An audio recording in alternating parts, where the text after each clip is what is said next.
name of the life-giving and liberating God, Father, Son, and Holy Spirit. Amen.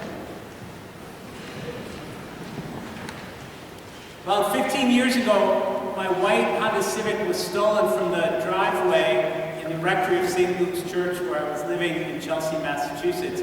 It was one day before my birthday, and by the way, my birthday's coming up in a couple of weeks. The family and I were going over to a friend's house. We walked outside and there was no car. There was not even the trace of the hint of a car. So we called the police, and it turns out that the Honda Civic was the most stolen car of the year. I didn't know, and we called the insurance company. We did all you have to do when your car is stolen, and we arranged to borrow a car from a friend. But I knew that my car was out there. So I began to search for my car. And I was sure I would find it. So from the moment it went missing, I went searching for it. And it turns out that not only is the Honda Civic the most stolen car, but it was one of the most popular cars, especially in white, as my car was. And so once you start seeing white Honda Civics, you see them all over the place. And every white Honda Civic I examined, and I said, is this my car?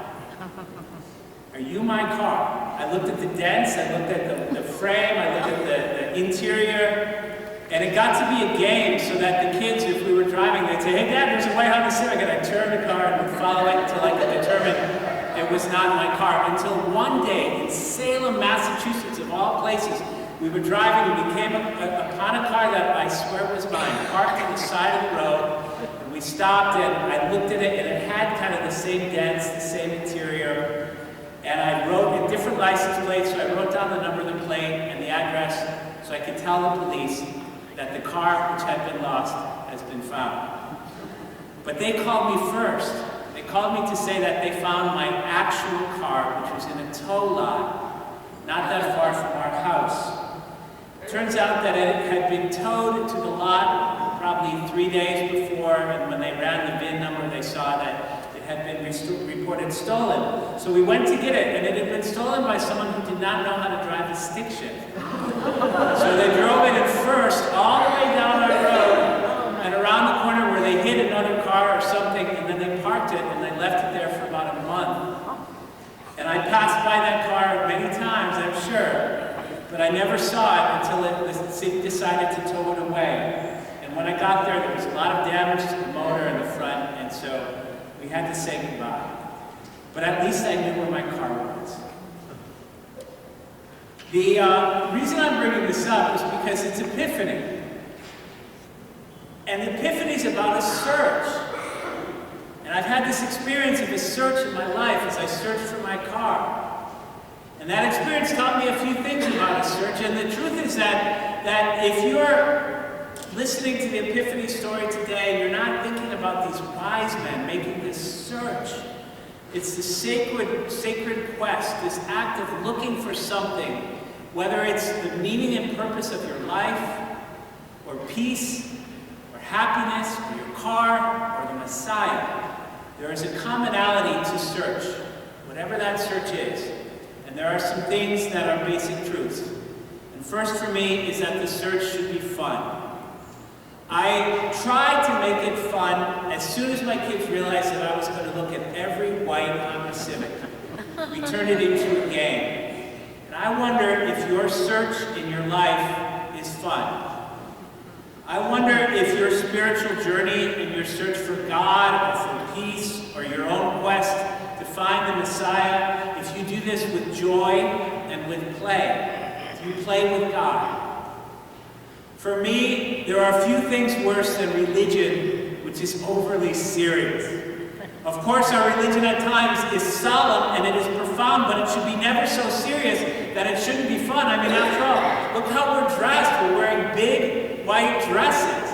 And on Christmas Eve, I get to wear this amazing thing that you only see on Christmas Eve and New Year's Eve called the cope. Do you remember seeing the cope? It hangs downstairs most of the year, but occasionally we get it out and I wear it and I say to myself, this is fun.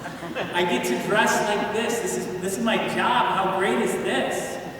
And I think a big sense of my feeling about organized religion comes from playing as a child during long, boring Episcopal church services When my sister and I were 5 or 6 and my mom would give us candy to try and make us quiet, sitting in the pews. That child, and I think you have that child is within us still, that child who wants to play. But there are adults, or perhaps there are other voices in us that say, no, this is serious.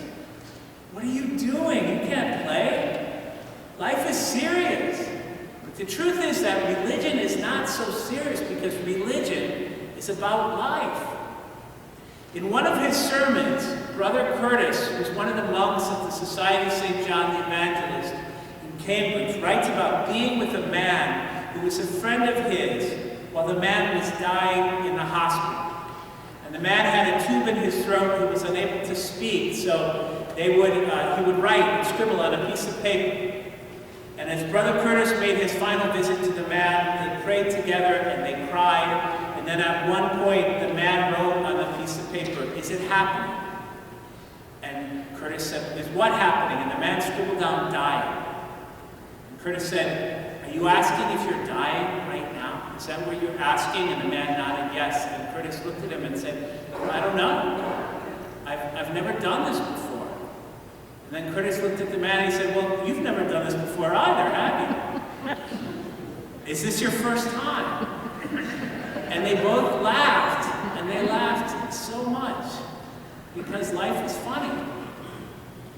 One of the prayers we enter with in 2020 is that we play with this journey, and that we let the child within us play as well, because God created us in God's image, and as little children, we are so amused by things. Our hands, car keys, the faces of other people, our feet are so fun. But at somewhere along the way, someone comes to you and says, you know, life, you've got to be serious. You've got to buckle down. It's not that fun.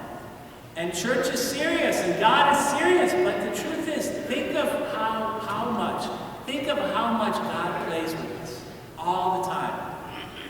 We are made in God's image, so let's play this year. And the second thing that I reflect on as I think about my stolen car and the search and the meaning of Epiphany is the fact that you can't have your mind made up if you're going to do a search. You can't have your mind determined. I was so sure that my car was out there and it was going to be on the road and I would find it that I probably drove by my actual car 15 times without ever seeing it because I was looking for something else. The wise men in the story of Epiphany had this powerful insight into just where they were going because they were following that star. And yet, once they got to Herod, they had to stop and ask for directions, which we hate to do. They had to stop and ask for directions because they didn't know exactly where the baby was to be born. Where is the King of the Jews? They didn't know. This year, as we begin 2020, are we aware of how much we don't know? That we don't know what we don't know? How little we know about what's going to happen this year to us, to our world, to our families, to our friends, to those we care about. We're just pretending we know. We just hope we know. And we're heading in a certain direction because we're following a star. But imagine a year ago at the beginning of 2019, could you have predicted all that happened last year? Our journey in 2020 will be strengthened when we can admit that we don't know what we're looking for. We don't know really where we're going, and so we have to ask through the course of the year, we have to ask for help. Faith requires help. It requires coming here and asking through prayer. It requires asking God here at the altar. It requires asking God through the Bible, through our friends, through those we come to church with, listening to sermons, through our inspiration, and through sharing our struggle of faith. And my prayer for us in this faith is this year, faith means that we just erase what we think we know. Let's just forget what we're planning for 2020. Otherwise, we're going to pass it by 15 or 20 times. We know we're following a star, but we don't know where it will lead. So let's ask along the way. My prayer is that we can say this year, help me. And finally, the last thing I wanted to share about this experience was that the thing I was looking for was there all the time. The car was literally 2 minutes away from where I was. And what if the thing that we're looking for, which we think sometimes is so far off, so hard to attain, so impossible to dream? What if that thing is already right here? What if it's right here and it's been here since the beginning? For after all, isn't God here? Part of what's so powerful about the Epiphany story is the realization that this journey that these wise men take is the journey that we all take every single day to find the incarnate God, who's right here, who's right here in the stable, who's right here at the altar, who's right here amidst our friends, who's right here in the sunset, and who's right here in our chests, in our lives, which are beating with life.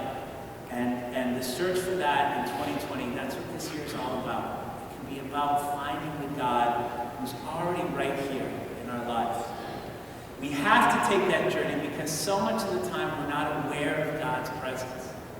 So much of the time we're thinking that God is far away, that God is something we'll never find, that God is unattainable. So much of the time we feel like we're questing in the middle of the night on camels, trying to find that one thing that's going to make us complete, while all along that one thing is right here, and it's been here the whole time.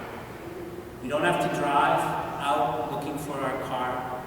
We don't have to quest by night through the desert. We just have to open our eyes and our hearts to the knowledge that the incarnate God, the Prince of Peace, the everlasting Counselor, has been born in our midst.